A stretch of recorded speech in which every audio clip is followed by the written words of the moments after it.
So in January 2020, last year, we rented the place to open our location. But then in 3 months, COVID happened. And long story short, we launched 3 months ago. So we had over a year delay. But to be honest, we really spent that time fine-tuning and building the product.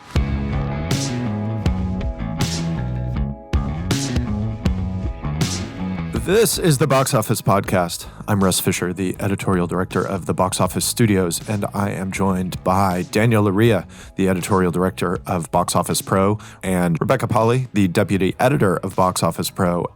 This week, we are going to speak to Thomas van de Weerd, who is the co-founder of the Anything Cinema, which is a micro cinema with 14 seats, which actually kind of sounds like my dream. But first, before we get to that conversation and a whole rundown of news, including the domestic opening results of the movie that you've heard me talk about more times than you probably care to, Dune, we're going to have a quick word from our sponsor. This week's episode is brought to you by Box Office Pro's Commemorative Centennial Edition. Celebrate 100 years of our magazine by advertising in our Commemorative Centennial Edition, reaching over 4,000 top executives and decision makers in theatrical distribution and exhibition this December. Our magazine is the official publication of the National Association of Theater Owners, reaching the most influential figures in the industry, both in the US and around the world. Special rates are available to celebrate our 100th anniversary in publication. Contact Susan at boxoffice.com to be included in this historic edition. You only turn 100 once, and I'm really looking forward to what the next 100 years is going to hold for Box Office, though I cannot even begin to guess. But by the time we turn 200, we might have seen this movie that the first trailer for which just came out that has been delayed forever. Russ, we finally have a trailer and some sign of life from the video game adaptation Uncharted. What's the deal with this? Because pretty much all I know about it is that it's a movie that is supposed to have been made like 5 times in the last decade. Right. I think to say that it's been delayed forever is maybe kind of the wrong language, because that, to me at least, suggests that the movie has been finished and it's been sitting on the shelf and awaiting release, which is not the case. Uncharted is based upon the video game series of the same name, which is one of Sony's signature gaming IPs for the PlayStation. The games themselves are highly cinematic and indebted to Indiana Jones and pretty much every other movie of that stripe, in that it follows Nathan Drake, a treasure hunter who kind of circumnavigates the globe in search of a combination of relics and nuggets of personal history. And so, this is a movie based on a game that Sony has been looking to make for a long time, and it's finally happened. In fact, it's been in development so long that Mark Wahlberg, who co-stars as the mentor character Sully, was at one point floated to play Nathan Drake, the main character, who is now played by Tom Holland. So this is Sony kind of maintaining their action movie relationship with Tom Holland and looking to extend it. Clearly, this is seen as the potential opening salvo of a new franchise. So by the time we get to the second centennial anniversary for Box Office, maybe the second Uncharted movie will finally be out. And for those of you who want to see little baby Spider-Man getting his Indiana Jones on, you can visit the Box Office Trailer Network on YouTube, where we have all the latest trailers. But we're how many minutes into recording? Russ, it's time for Dune talk. I imagine you've got to be happy this week, hopefully because you saw the film and enjoyed it, but also because the film did well in its opening weekend at the box office, coming in 41 million opening weekend from 4,100 screens approximately, right on par with chief analyst Sean Robbins' predictions for the opening weekend, and the highest opening for Warner Brothers since pre-pandemic. Certainly good news, of course, with the asterisk of what would the movie have made if it had not simultaneously come out in theaters and on HBO Max. It's something that we have no data points for, and it would be, we can't really speculate as to it. But what we got was good. Daniel, something that we've been talking about, and the guests who we've had on this podcast over the last year and a half have been talking about, is the importance of premium formats in getting moviegoers back to the cinemas, particularly for a movie like Dune, which is such a big spectacle and which just looks amazing visually, as Denis Villeneuve's movies tend to do. This movie in particular, premium formats really, really came through for Dune, or rather, Dune really came through for premium formats. Yeah, I mean, the premium formats representing nearly half of all ticket sales domestically.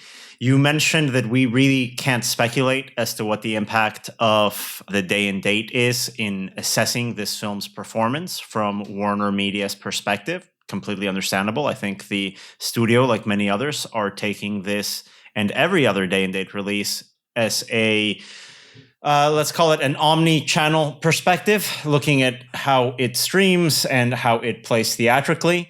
But the impact that we do see when these movies open up day and date is that audiences tend to turn out on opening weekend. And when they do, they tend to come out to see the film in a premium format for an experience that they wouldn't be able to get at home.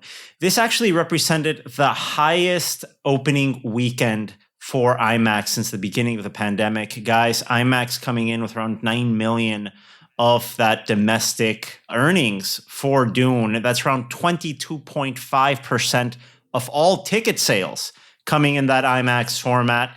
The movie was shot with IMAX cameras. Around 73 minutes of the film are specially shot and optimized for that IMAX screen, for that large screen that we see in those auditoriums.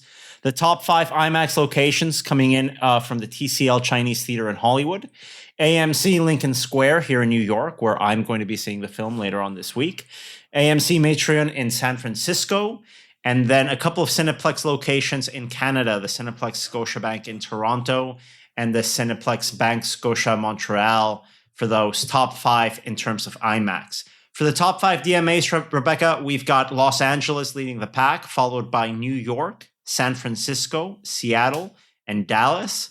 And the top 3 earning locations overall here in North America for the opening weekend for Dune, not a coincidence here, AMC Lincoln Square in New York with $170,000. In second place, we have the TCL Chinese Theater in LA with $128K.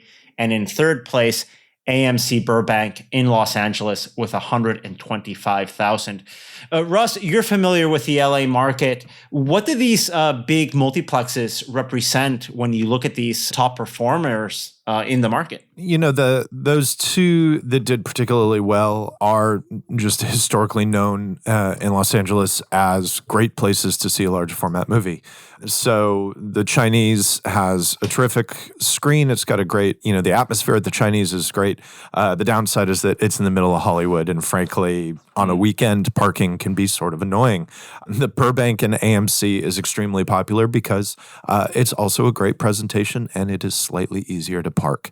I would have been happy if I could have seen the movie at either of those locations. They're both terrific houses. So, Daniel, one of the things that we spoke about actually on last week's episode is the fact that when you have a film like Dune going day and date, it's really important for it to reach those international markets a few weeks early so a film doesn't get just completely crippled by piracy, as appeared to be the case with last week's Halloween Kills.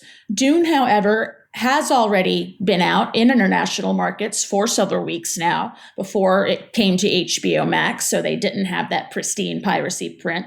And that international journey now continues for the film with Dune over the weekend coming out in China. What's the international gross progressing now for Dune? It's doing rather well thanks to that head start that you mentioned, Rebecca. The international total is now at 182.2 million. This weekend, we saw several new openers. China opening to 21.8 million. A second place finish in the market behind the massive blockbuster there, The Battle at Lake Changjin, a domestic title that is really doing great business there. But that 21.8 million from China, it's actually not that bad when we look at it in context, right? China is now the second biggest overseas market for the title behind France, where it has now grossed about 27.5 million in 5 or so weeks in release. Another big opener this weekend was the UK, where it premiered at 8 million from 599 screens. taking first place away from No Time to Die, which has had a fantastic run there. So a good head start internationally for Dune. A good number of premieres this weekend. The worldwide total for the title, including domestic, is now at $223.2 million. And now moving on to the box office chart domestically, Rebecca, we had another big drop from a day-and-date title. What happened with Halloween Kills in its second weekend? We did. I think what happened with Halloween Kills in its second weekend is Peacock happened. As you'll remember, it had a quite good first weekend, last weekend, actually the highest opening for a day-and-date film of the pandemic era. As we mentioned before in this episode a few minutes ago, didn't really do so well internationally. In fact, didn't get to the number one spot in any international markets in which it opened. And now domestically, second weekend, we do have a 71% weekend drop, bringing it to 41.4 million from around 3,700 screens for a domestic total of 73 million and counting. The second weekend drop for the immediate prequel to this film, 2018's Halloween, was only 58.7%. An earlier iteration of the film, also within the franchise, a 63.9% drop. I mean, again, we don't have statistics for this, but you have to imagine it's a case of the diehards showing up for the first weekend and then people who are a little bit maybe, plus or minus on it, opting instead to see it on Peacock. So we're not seeing long legs on this one at all. Daniel, was there any kind of pickup from international markets where it had that disappointing debut last week? It's still a struggle overseas, with Halloween Kills now making a total of 17.5 million from 53 overseas territories. The previous entry in this iteration of the Halloween franchise, helmed by director David Gordon Green, made $96 million in its run outside of North America. That's about 38% of its worldwide theatrical total came from the international marketplace. That's not the case with this one right now. Really, 2 weeks in, we've got about 19% of its worldwide grosses coming in internationally. Right now, the film is at $90.5 million worldwide.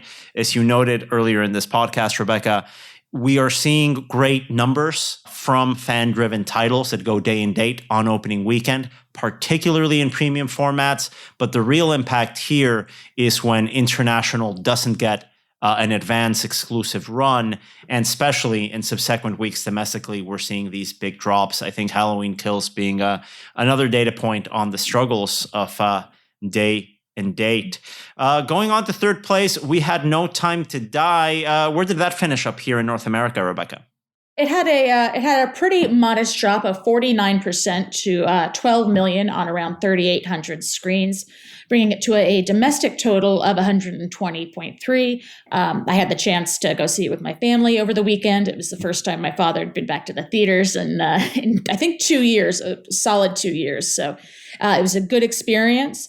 Internationally, it's crossed the 100 million mark at the UK, bringing its cum in that market to 105 million. And it has a little round of applause for No Time to Die here, crossed the 500 million mark worldwide. That is only the second film to do that since the beginning of the pandemic, the first being, of course, Universal's F9. So we're looking at a pretty solid hold, pretty solid continued international performance for No Time to Die, which now stands at 525 million worldwide. And then in fifth place, we have Ron's Gone Wrong, a film which I kind of went to bat for last weekend, and I am prepared to eat crow because it did not do well, making only 7.3 million domestically from around 3,500 screens. The cinema score is A. It is getting good reviews. It just looks as if the marketing wasn't there. Daniel, what was the international? Did it have any better traction there? No, this is another 20th Century Studios title that isn't really getting much support from the overseas box office either. I think starting to see a trend of these movies released, quote unquote, by Disney, but not produced, quote unquote, by Disney. The movie now reaching a 10 million overseas total, bringing the global haul for this title at 17.6 $9.3 million. So some challenges there, guys. We see big blockbusters doing well, other titles that maybe should have done a bit better underperforming. But that's not the case with the big headline, I think, this weekend coming from the specialty market. Russ, what happened with Wes Anderson's highly anticipated The French Dispatch? So The French Dispatch opened in 9th place with a 1.3 million opening weekend on 52 screens in 14 markets. The interesting data point is that it had a nearly 26,000 per screen average, which is actually the best per screen average of the pandemic, beating Venom 2, which hit a $21.3 thousand per screen average, and Black Widow, which had previously hit 19.4. In downtown Manhattan, the Angelica was the highest grossing theater in North America for the film this weekend. It neared the 100,000 mark for the 3-day earning. It's higher there than Dune in all but a half a dozen cities. So this weekend, we're going to see The French Dispatch expand to more than 600 theaters in over 60 DMAs, and then it will have a further expansion on the November 5th weekend. So curious to see how this performance goes over the next 2 expansion weekends. And an interesting element, I think, in the release of this title is how the Searchlight team eventized the release. We had a number of pop-up events happening here in New York City with a pop-up cafe from the film, a setting from the film, being opened up in the East Village, folks going in, having some coffee, interacting with this setting from the film in the middle of the East Village in New York City. We had Warby Parker in a partnership with Searchlight, giving out tote bags, promoting the film with every purchase. Those tote bags were sold out very quickly over the weekend. There was a magazine store here in New York City that sold around 1,000 limited edition print magazines promoting the film. It took over that window display as well. The department store, Bergdorf Goodman's, also taking over that window display with some costumes from the film and a special themed cocktail of The French Dispatch available inside the department store's bar. We're seeing similar immersive experiences popping up through mid-November in London. Guys, I love the strategy here and focus and attention that Searchlight put in to promote and eventize this title on a platform basis. We haven't seen too many platform releases. In your career, Russ, you've been covering this industry for a while across major cities. Have you ever seen something like this? Immersive experiences sort of pop up around the city to promote something in limited release? Not that I can think of, and of course this is all just off the cuff and anecdotal, but yeah, I can't come up with something that is along these lines and not for theatrical. There were Twin Peaks pop-ups in Los Angeles and I think a couple of other cities, but those might not even have been exactly promotion for that 3rd series that aired on Showtime. I'm talking about a theatrical and especially a platform release. No, I can't think of anything exactly along these lines. I think it's also interesting to note that we're talking about here, we've talked about 20th Century Studios. Now we're talking about Searchlight, both former Fox properties now owned by Disney, and a vast difference in approach between these two divisions in how they are promoting or in some cases not promoting their titles. So it's like you, I think it's great to see that Searchlight is putting this effort into this Wes Anderson movie. I mean, obviously Searchlight has a relationship with Wes Anderson that goes back very many years. So it is very much in this company's interest to continue to maintain that relationship with the filmmaker. But it's great to see it moving forward like this. We certainly see some of this creative marketing near the end of the year when it comes to award season and guilds and critics getting various things because these studios want their films to get awards noms. We're not seeing quite so much of an investment, and investment I mean financial and creative, and actually getting people to see the films in the first place. So seeing Searchlight really go in on this one, I think, is warms a little spark of fire in my heart.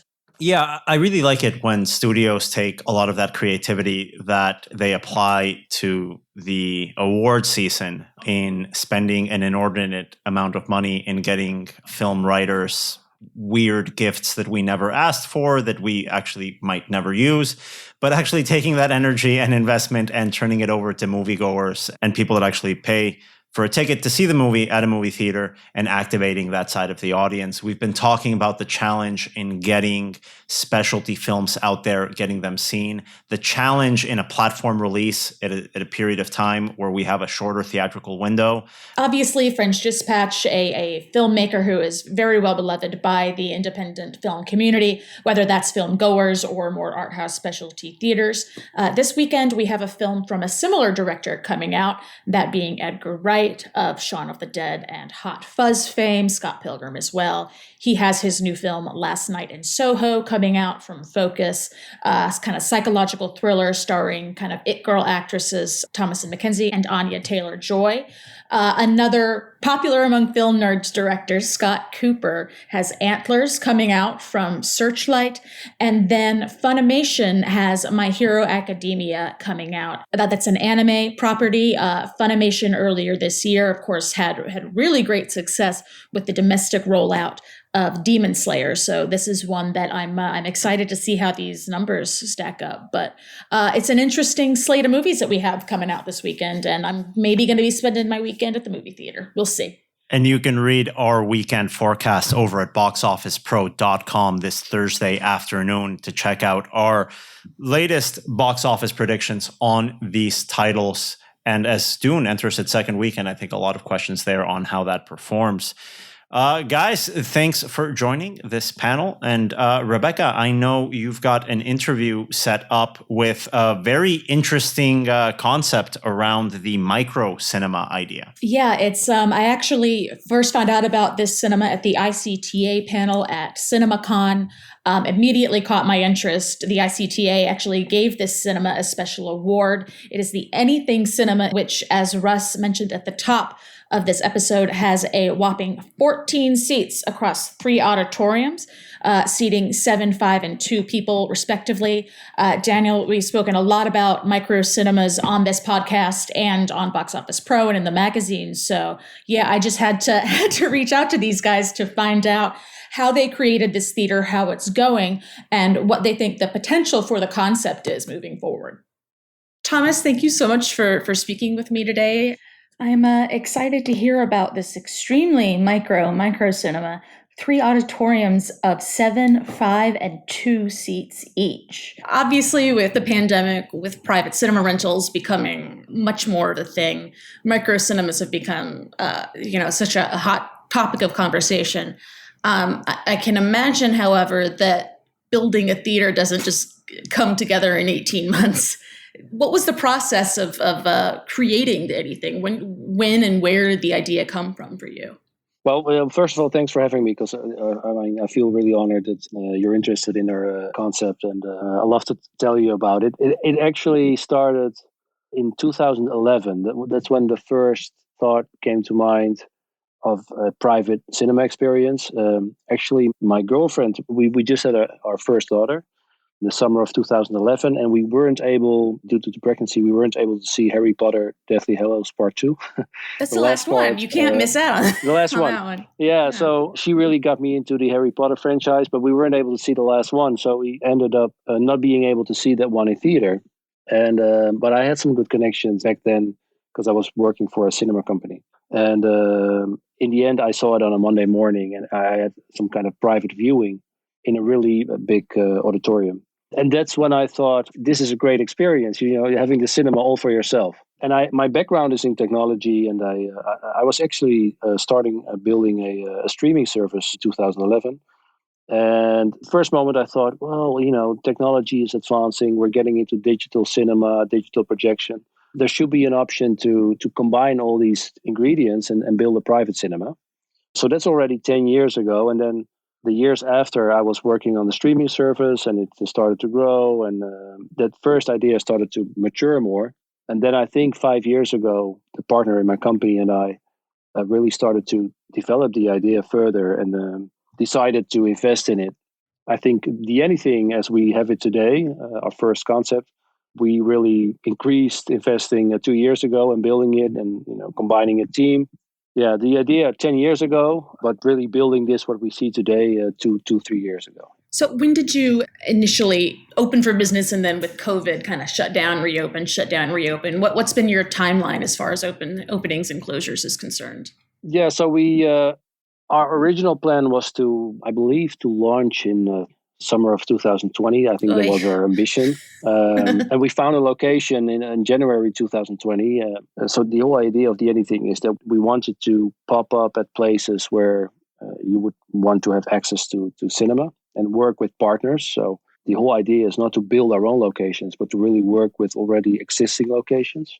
But we decided early in the project that the first location we would do ourselves, just to learn from technical issues and user journeys, etc. So in January 2020, last year, we rented the place to open our location. But then in 3 months, COVID happened. Long story short, we launched 3 months ago, a little over 3 months ago, June 5th. So we had over a year delay. But to be honest, we really spent that time fine-tuning and building the product. So in hindsight, I think we needed that time to really get everything together. But we are now over 3 months in operation. I want to ask you, I'm curious about the operational kind of side of things, because when you book one of the auditoriums, you get to pick which film you want to see. So you're not going to have the custom, okay, in this auditorium, we're playing a film all day that's this number of minutes long, so we're going to be able to have this many screenings. Can you just kind of give me a rundown on how it works from a customer and from an operations perspective? From a technology standpoint, in terms of video and security and audio, we are just like any other digital cinema. We use DCPs, we use KDMs. So we really, from a back office perspective, we are a cinema.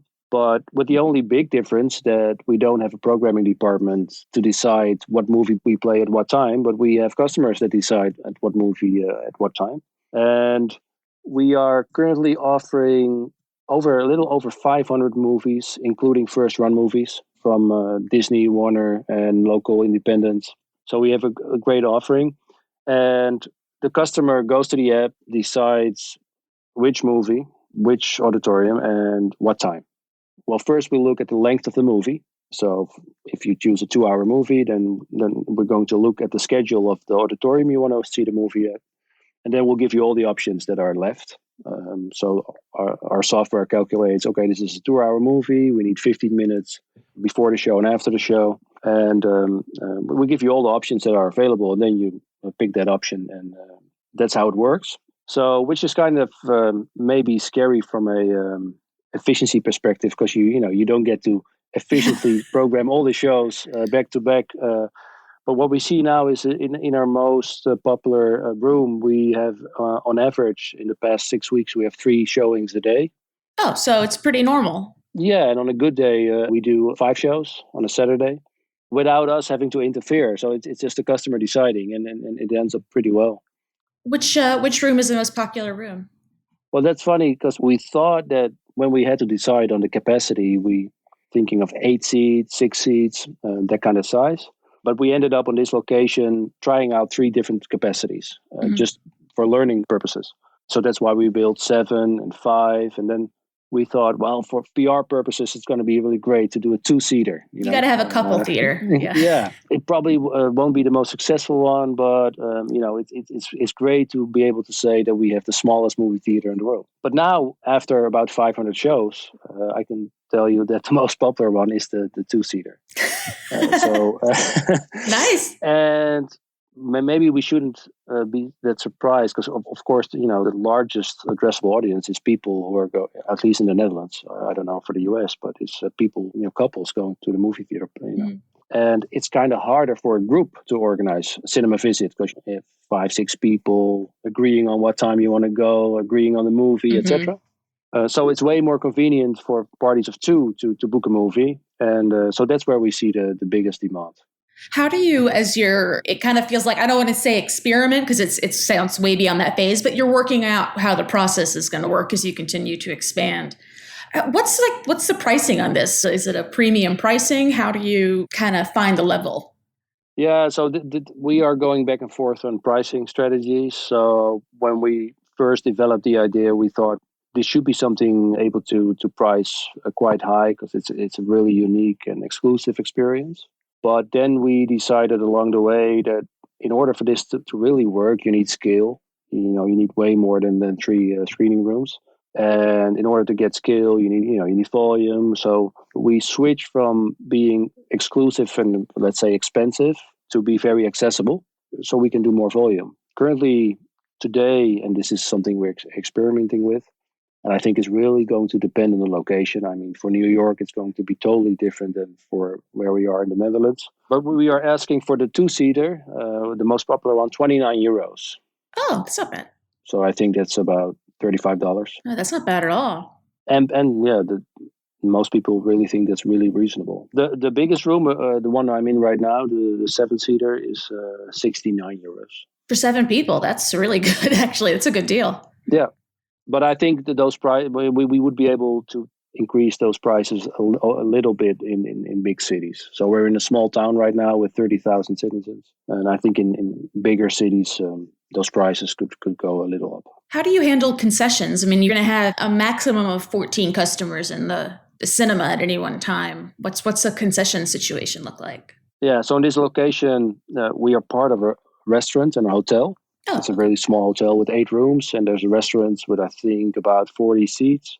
And we make it possible to order within the app we built. So there's a small button that you can click, and then you go to the menu. Just like these days you have a lot of QR menus in restaurants, and so we offer that, and it's connected to the food and beverage offering of the restaurant. And as soon as you order, then it will be delivered to the screening room. There's a wide variety of options, so it's not just popcorn and cola, but it's also warm served food from the kitchen here. Mm-hmm. And you're not having to hire cooks and runners and all that. That's the hotel. Yeah, and that's really the philosophy about the project. So we. And that's why we named it the Anything. You can watch anything, and the interior of the room can be anything. So we really want every screening room we add to the network to be different. And the locations we work with will have their own personality. So in this location, you can order a certain type of food, but in our next location that we're going to add, that might be different. So you really get a lot of options in locations, in movies. Could you expand a bit on those expansion plans? Because it's really interesting kind of integrating it into hotels. I mean, I could see this concept working super well in an airport when you have a long layover. You just want to watch a movie. Yeah. What are your thoughts along those lines? Yeah, so we have a couple of phases in the project. The first phase is the pilot phase, and that's where we're at right now. So we validating all the thoughts we had prior to launching, and then the next phase is adding locations. And what we've seen when we launched the idea, we had a lot of local PR, well, even international. But in the first phase, we had a lot of press in the Netherlands.